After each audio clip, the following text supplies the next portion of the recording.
حمدا وتمجيدا لله صلاة وسلاما على رسول الله سيدنا ومولانا محمد بن عبد الله وعلى آله وأصحابه ومن نصره ووالاه لا حول ولا قوة إلا بالله Subhanaka la ilma lana illa ma 'allamtana innaka antal alimul hakim. Rabbi shrah li sadri wa yassir li amri wahlul 'uqdatam min lisani yafqahu qawli. Amin, amma ba'd. Yang sama-sama kita hormati, kita muliakan Bapak Lurah Kelurahan Tanjung Tritip, Tanjung Pinggir Tanjung Pinggir yang tadi telah memberikan sambutan, dan karena masih ada kegiatan beliau izin meninggalkan tempat. Yang juga sama-sama kita hormati, kita muliakan perwakilan dari Basnas Kota Batam. Beliau Ustadz Masrum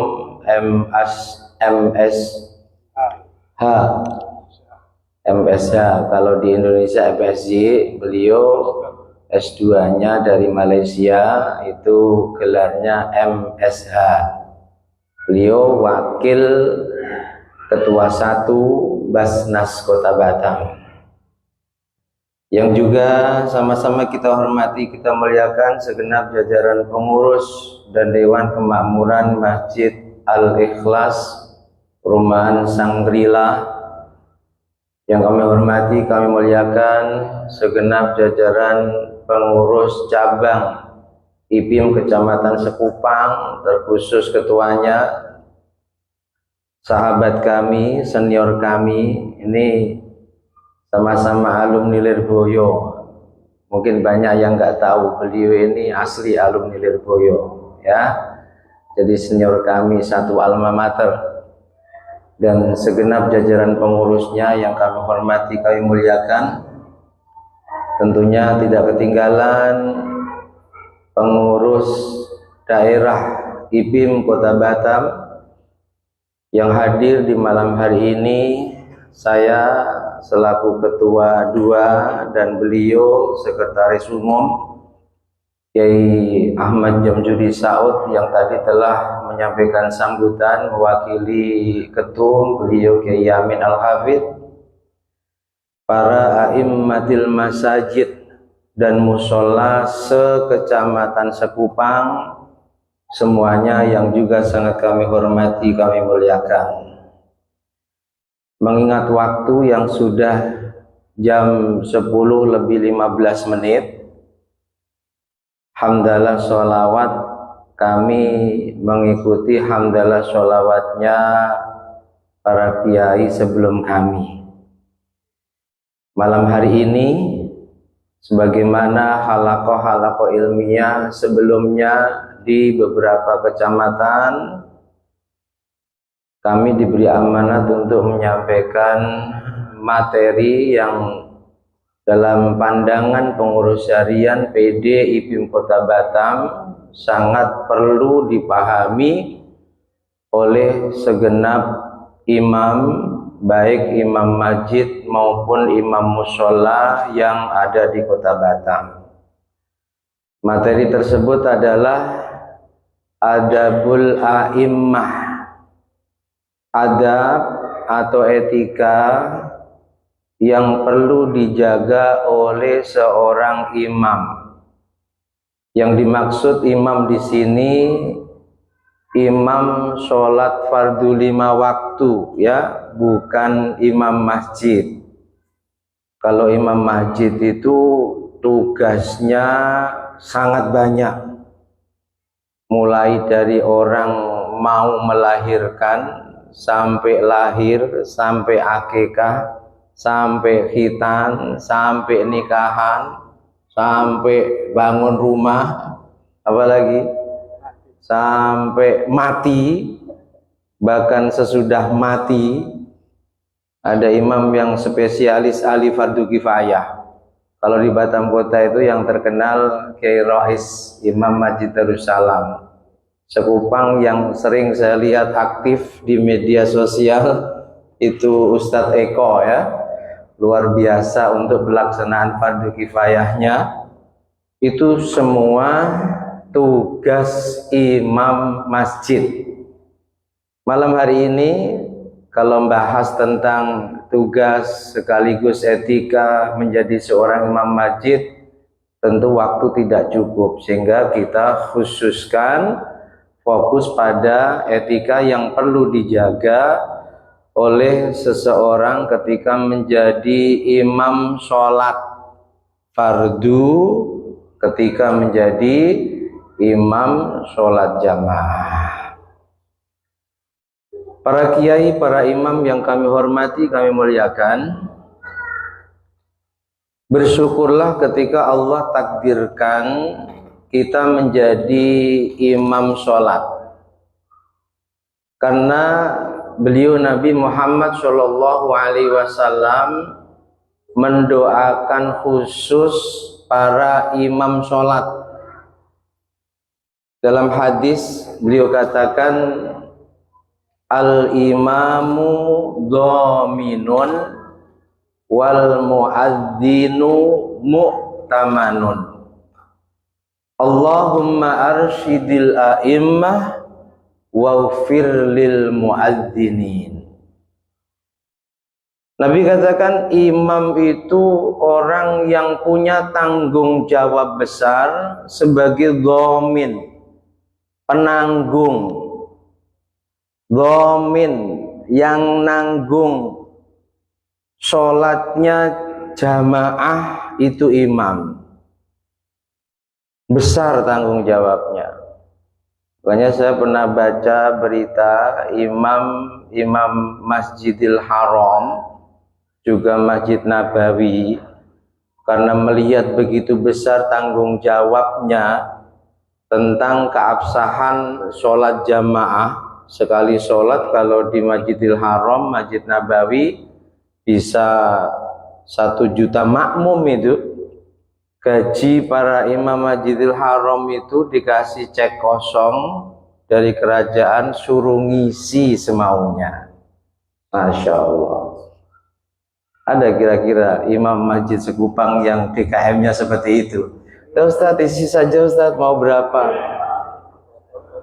Amplop kosong kata beliau. Kenapa? Melihat bahwa imam itu dhamin, penanggung jawab masalah keabsahan sholat jamaahnya.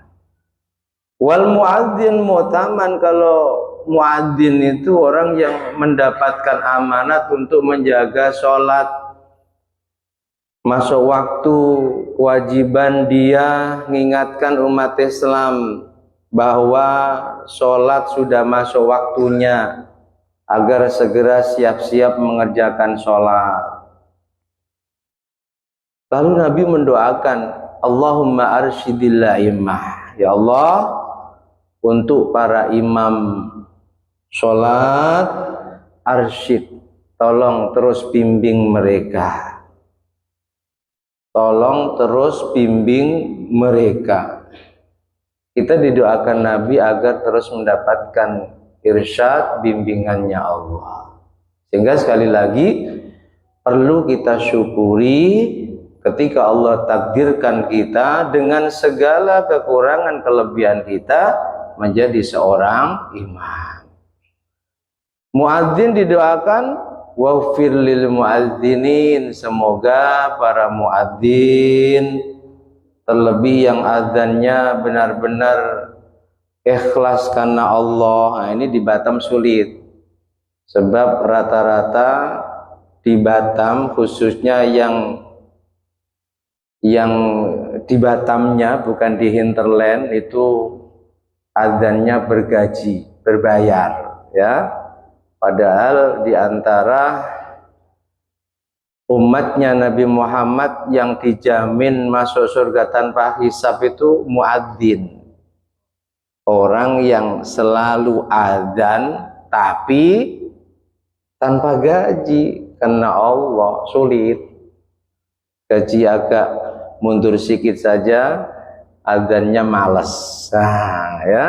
Jadi muadzin didoakan oleh Nabi Shallallahu Alaihi Wasallam, waghfir lil muadzinin, agar selalu diampuni dosa-dosanya oleh Allah.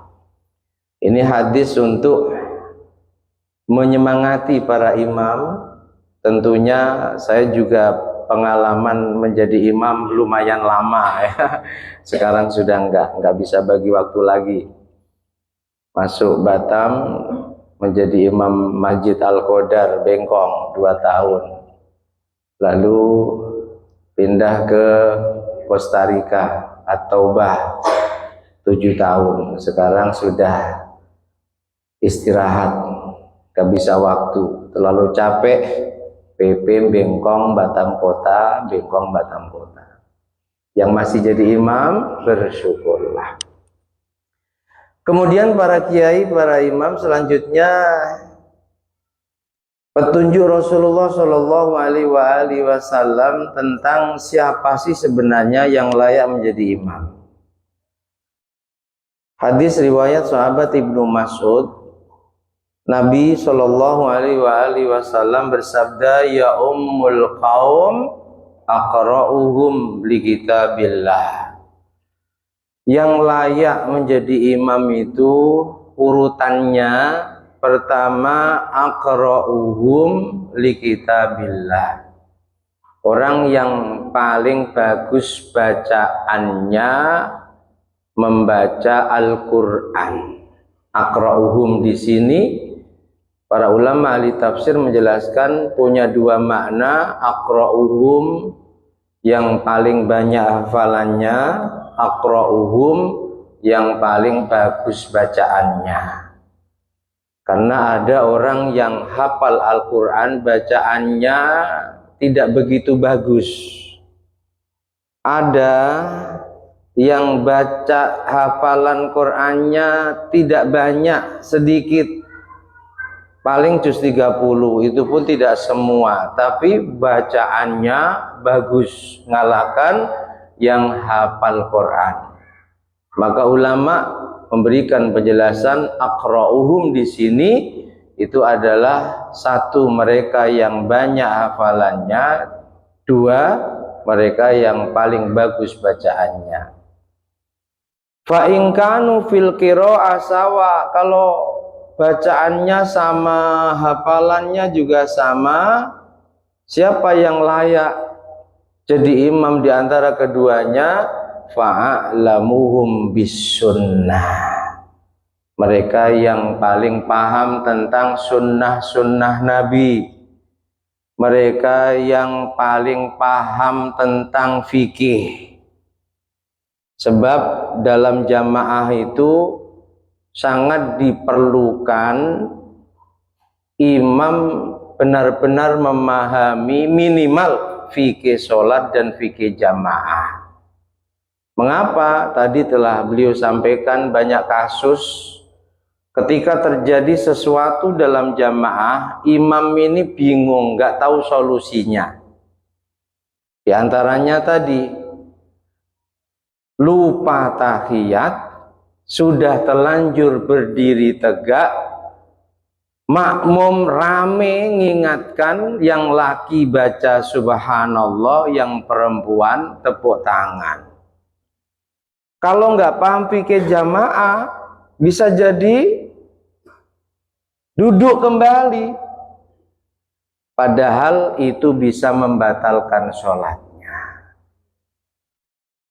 Begitu juga ada banyak kasus imam lupa doa kunut.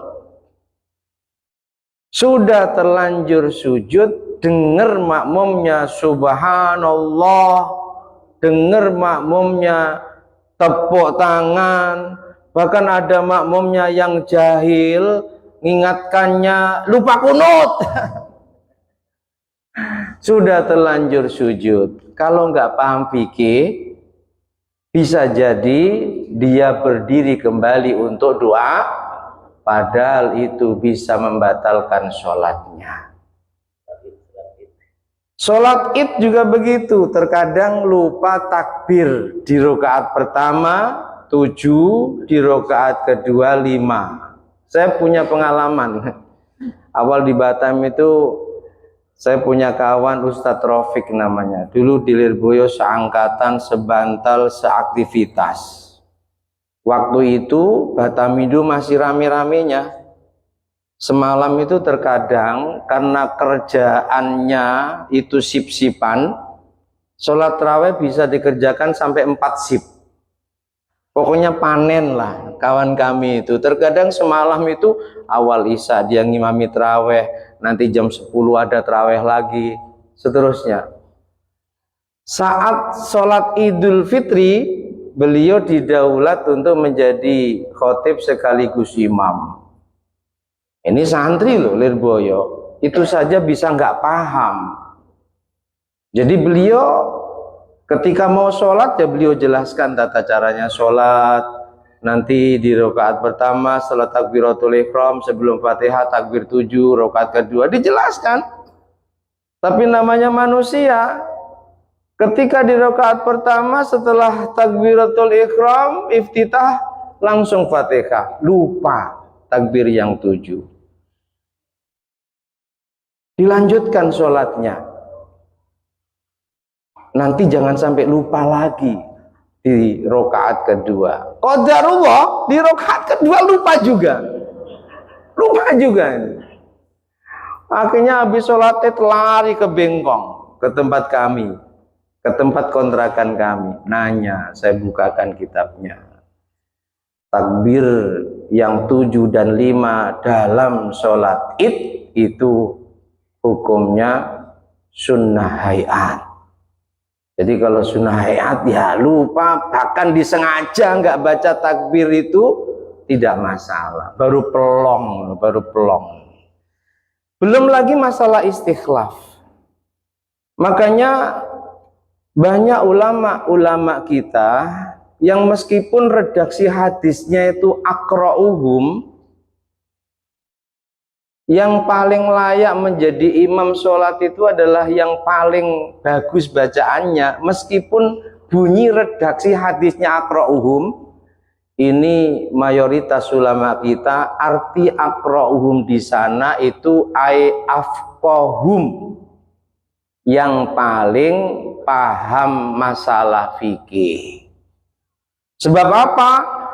Dalam sholat jamaah ada banyak hal yang berkaitan dengan ilmu fikih, bukan berkaitan dengan ilmu baca Quran. Sebab rukun qauli itu kan ya hanya 5 saja dalam mazhab Syafi'i. Fatihah, tahiyat, salam pertama, sholawat pada Nabi, takbiratul ihram, itu saja. Tapi banyak yang terjadi di tengah jamaah yang itu butuh solusi dan jawaban, dan itu semua dibahas dalam ilmu fikih. Saya yakin yang hadir itu bisa jadi baru dengar atau sudah pernah dengar tapi nggak paham masalah istikhlaf. Sudah pernah dengar masalah istikhlaf? Halo? Udah ngantuk kayaknya nih ya. Istikhlaf itu sering terjadi, ya nggak sering, tapi bisa jadi terjadi saat kita berjamaah. Jamaah imamnya kentut. Apakah tanpa permisi lalu ninggalkan jamaah, terserah kalian gitu? Atau bagaimana solusinya? Nah, ini tentunya yang paham adalah yang paham fikih. Makanya aqra'uhum di sana banyak yang memahami ai afqahum, yang paling paham fikih. Sampai dijelaskan dalam banyak kitab-kitab fikih, idza jtama'a mimman lahu ahliyatul imamah. Kalau ada 2 orang sama-sama layak jadi imam, cuma yang satu lebih paham menguasai fikih, yang satunya tidak, maka yuqaddamu minhum al-afqah, yang paling layak, yang paham fikih. Meskipun bacaan Qur'annya pas-pasan, meskipun hafalan Qur'annya sangat sedikit. Bahkan beliau Imam Ar-Ramli dalam salah satu karyanya mengatakan yuqaddamul afqah, yang layak jadi imam sholat itu yang paham fikih, wa illam yahfad siwal Fatihah. Masya Allah, meskipun dia hanya punya hafalan Fatihah, selain Fatihah nggak paham. Cuma ini di Batam sulit dipraktekkan, sebab rata-rata, kecuali yang di hinterland ya, kalau yang di hinterland itu banyak imam masjid, imam sholat yang masih majanan. Tahu majanan? Yang masih bayi-bayi, majanan hale bayi-bayi, guru kita kalau maknani, yang tidak bergaji. Sehingga sangat dimaklumi, ada temuan bahkan laporan dari pengurus IPIM kecamatan yang ada di hinterland, bacaan Fatihah para imam ini banyak yang jauh dari standar. Ya karena itu tadi, yang menjadi imam yang sudah sepuh, yang muda nggak mau karena nggak ada gaji.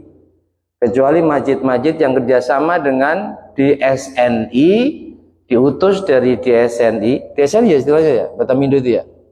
Nah itu memang bergaji, tiap awal bulan datang ngambil gaji.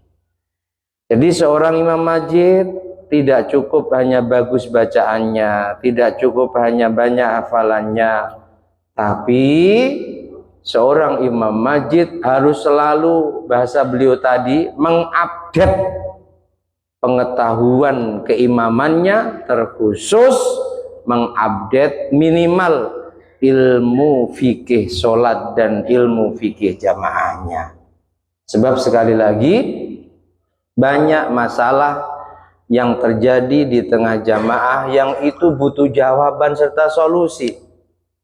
Dikuatkan dengan dalil ketika Nabi kita Muhammad Shallallahu Alaihi Wasallam sudah tak bisa dan tak mampu mengimami sholat, yang ditunjuk oleh beliau Nabi bukan kok sahabat Ubay bin Ka'ab yang terkenal hafalannya paling banyak, bacaan Qur'annya paling bagus, juga bukan sahabat-sahabat yang ahli Qur'a, tapi yang ditunjuk untuk mengganti beliau ngimami sholat adalah sahabat yang sudah kakek-kakek, sahabat Abu Bakar As-Siddiq, yang bacaan Qur'annya tidak sebagus Ubay bin Ka'ab, yang hafalan Qur'annya tidak sebanyak Ubay bin Ka'ab dan sahabat-sahabat ahli Qur'an lainnya, tapi masalah fikih, masalah syariat, Abu Bakar As-Siddiq lebih menguasai dibanding Ubay bin Ka'ab, Zaid bin Sabit, dan sahabat-sahabat ahlul Qurra yang lain. Makanya sekali lagi, sebenarnya saya di Ketua 2 itu punya program, kalau zaman Kiai Ridho Prodikmas ya, kuliah 6 bulan, di mana dalam perkuliahan itu ada materi akidah, materi tasawuf, ada materi fikih untuk para peserta Prodikmas.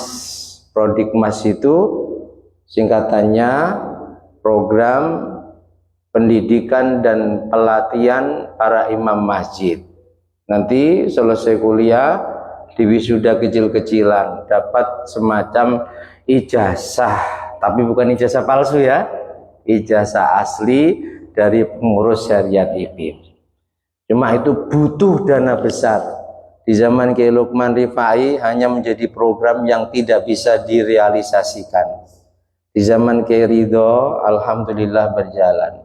Mudah-mudahan di masanya Kiai Yamin ini, karena itu domain saya, mudah-mudahan dalam raker kita sudah sampaikan bisa berjalan, entah meskipun 1 kali atau harapan kita bisa 2 kali, dalam periode 5 tahun kepemimpinan beliau. Amin Allahumma amin. Para imamatul masajid yang kami hormati, kami muliakan.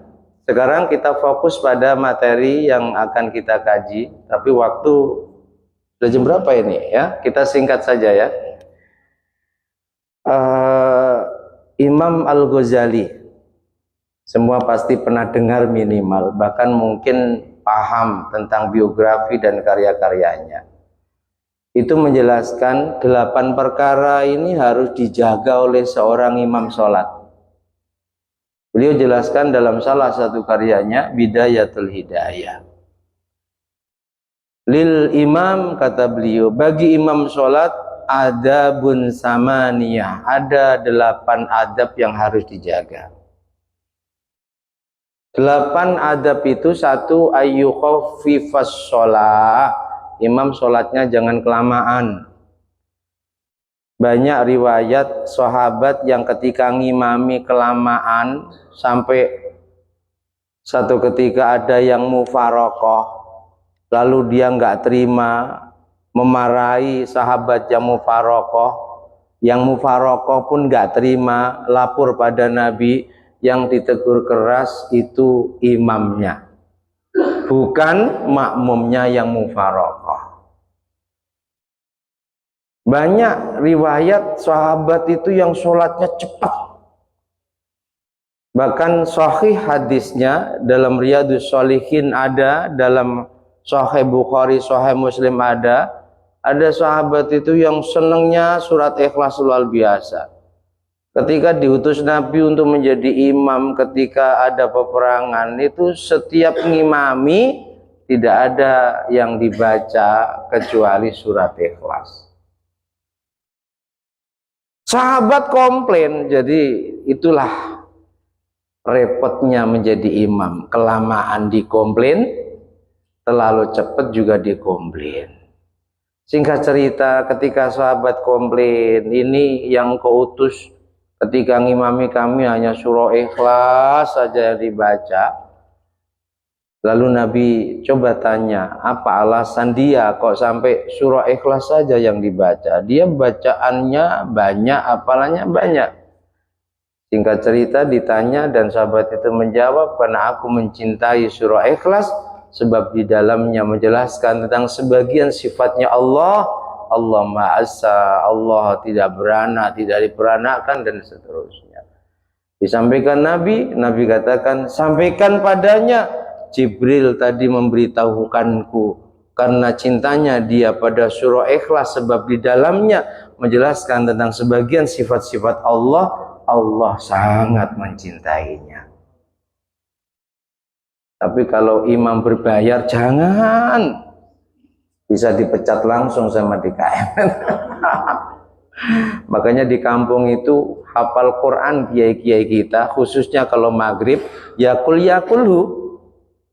Kita yang mungkin hafalnya juz 30 hanya separuh, Masya Allah, cuma ya itu tadi berbayar. Saya sering menggunakan kalimat, kalau mau jujur, praktek ibadah di masjid-masjid itu tergantung selera DKM-nya. Betul ya? DKM-nya ganti, DKM-nya modelnya minta yang begini-begini, imam harus manut. Gak manut, pecat. Nasib imam, ya begitulah. Kalau bahasa beliau harus manca, main cantik. Artinya semampu kita ikuti. Kalau berat baru kita sampaikan. Tapi kalau kita mampu, ikuti. Pertama yang harus dijaga, jangan kelamaan. Sahabat Anas bin Malik radhiyallahu an memberikan kesaksian. Ini sahabat 10 tahun khidmah di keluarga Nabi, tahu persis apa yang dilakukan Nabi. Beliau mengatakan, ma shallaitu khalfa ahadin akhaffa shalah wala atamma mir Rasulillah. Aku banyak bermakmum pada sahabat. Aku banyak bermakmum pada imam. Tapi sungguh dari sekian imam yang aku jadikan imam, tidak ada yang sholatnya secepat, seringan, sesempurna Rasulullah SAW. Jadi Nabi itu kalau ngimami cepet. Katanya Nabi kalau sholat lama sampai kedua kakinya bengkak, itu sholat sunnah, sholat sendiri. Kalau ngimami, Nabi cepat. Nabi sholatnya cepat. Ada sahabat yang tadi kelamaan sholatnya, itu langsung ditegur Nabi. Karena ada sahabat yang punya kegiatan sampai mufarokoh, dia marah, ditegur. Kamu kalau jadi imam sholatmu ringankan. Yang bermakmum padamu itu ada orang tua, ada orang sakit, ada orang yang punya hajat, ada orang yang punya aktivitas yang nggak bisa ditinggalkan. Tapi kalau kamu sholat sendiri, falyutawwil masya'a, silakan sampai kedua kakimu bengkak pun nggak masalah. Jadi kalau jadi imam, sholatnya yang ringan. Yang kedua, la yukabbiru ma lam yafrogil muadzin minal iqamah wa ma lam tastawi syufuf. Jangan buru-buru takbiratul ihram, tunggu sampai iqamah selesai dikumandangkan dan makmum terkondisikan. Terkadang ada imam egois sebab dia mau ada acara, buru-buru. Muadzin iqamah belum selesai, dia sudah masuk mihrab takbir. Sementara makmum banyak yang masih sholat sunnah, bahkan ada yang baru masuk masjid. Nah, itu tidak menjaga adab. Harus terkondisikan dulu, dilihat, oh sudah tertata rapi, baru takbir. Yang ketiga, yarfa'il imam sawta bit takbirat, saat takbir yang kenceng. Tapi kalau di Batam mayoritas sudah pakai speaker mic, sehingga tidak perlu ngorot-ngorot lagi seperti zaman dulu ya. Imam di kampung itu kan sampai sekarang pun kampung kami masih banyak musola dan masjid yang kalau ngimami tidak pakai muballighus saut, penyampai suara, speaker. Jadi masih teriak-teriak. Yang keras ketika bertakbir. Yang keempat, yusirru bidu'ail istiftah wa ta'awud. Saat baca iftitah dan na'udzubillahi minasyaitonir rajim sebelum Fatihah, bacanya sir, jangan keras. Yang kelima, yaskutul imam saktatan aqibal Fatihah. Kalau sudah selesai waladdallin, jangan langsung sambung surah, berhenti sebentar, syukur. Kalau yakin makmum ridho, berhentinya itu waktu yang sekiranya cukup untuk baca Fatihah, agar saat kita baca surah, makmum bisa melakukan kesunahan istima, mendengarkan bacaan surah kita. Jangan waladdallin bismillah disambung-sambung, jangan. Ya, ada jeda. Yang keenam, la yazidul imam ala salasin fi tasbihatir ruku' was sujud. Menjadi imam saat baca tasbih ruku' sujud jangan lebih dari 3 kali. Lebih dari 3 kali makruh. Meskipun bilangan paling banyak 11, kalau jadi imam 3 kali cukup, jangan lebih dari 3 kali. Subhana rabbiyal azimi wa bihamdi, 3 kali aja.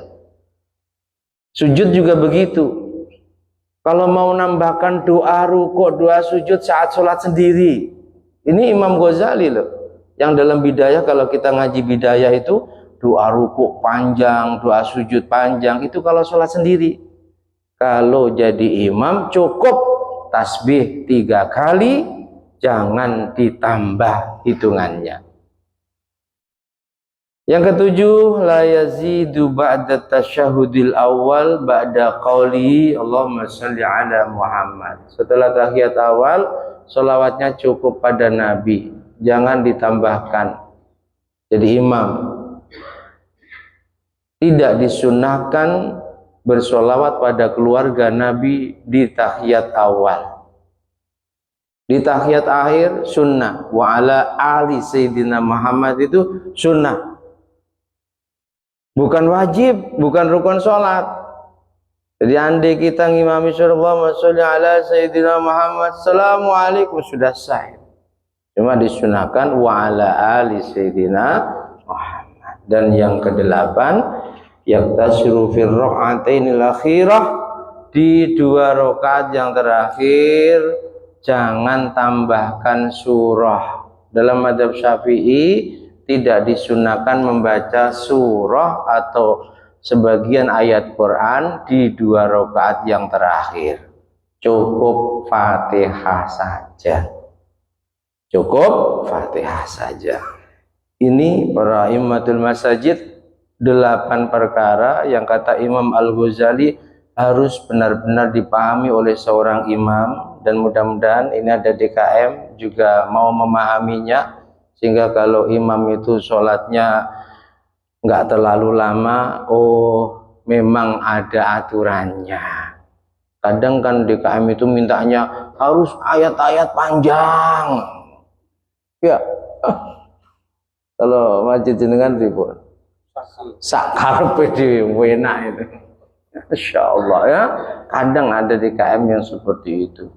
Mintanya pokoknya ayat-ayat panjang, harus hafal Quran. Padahal itu tadi hafal Quran nggak paham fikih, itu lebih baik paham fikih nggak hafal Quran. Bahkan sampai Imam An-Romli mengatakan wa illam yahfad siwal Fatihah. Meskipun dia punya hafalan hanya Fatihah, tapi dia menguasai fikih, itu lebih baik dan layak jadi imam dibanding yang hafal Quran. Nah, mudah-mudahan 8 adab yang dijelaskan oleh Imam Al-Ghazali ini selalu bisa kita praktekkan saat kita mengimami sholat. Kalau mau lama sampai kedua kaki bengkak, silakan ketika sholat sendiri. Demikian, mudah-mudahan bermanfaat. Wallahu a'lam bishawab. Al-Fatihah. Langsung doa aja Pak Imam, langsung aja.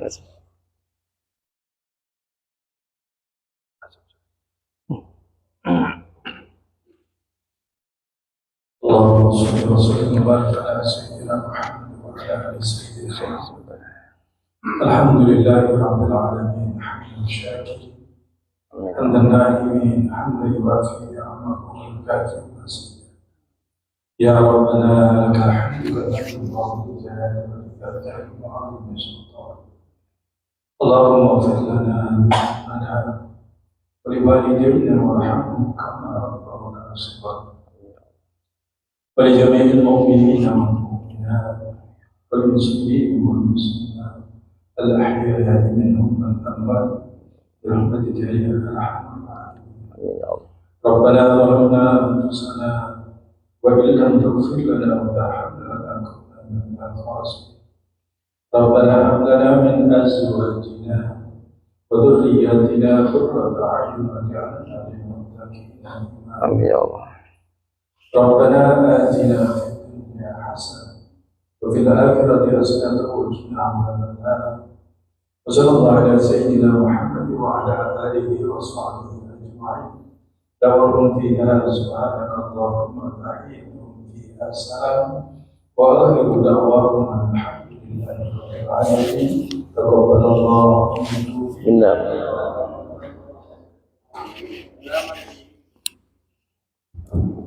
Alhamdulillahirrahmanirrahim. Dengan mengucapkan alhamdulillah dari awal hingga paripurna